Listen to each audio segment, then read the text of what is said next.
ឲ្យទុកបាទតែពីនេះស្ទុះឡើងមកបាទមកដល់អង្គការពាក់កណ្ដាលអង្គការទី2នេះបាទគឺតែកំពុងតែពមាញឹកក្នុងការចាក់បាទដើម្បីឲ្យទុកនោះបាទស្ទុះឡើងដូចគ្នាបាទអូមកកំប្រឹងបាទឲ្យមកពុកកំប្រឹងណាស់ទៅមកព្រមដូចគ្នាបាទមកនៅខាងក្រៅបាទមកគ្រប់កម្មវិធីផ្សេងៗនៅខាងក្នុងបាទចាំមើលតើវាយ៉ាងម៉េចមកពុកបាទឲ្យលឿនមកបាទមកគ្រប់ប្រឹងមកបាទប្រឹងមកមិនទៅសង្ឃឹមទេ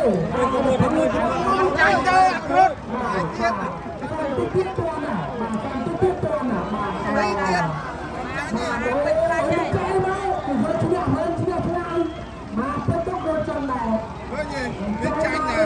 បាទឥឡូវនេះមកពុកឈ្នះមកគ្រប់តែផ្ដាច់ទៅណាបាទផ្ដាច់ហើយទេ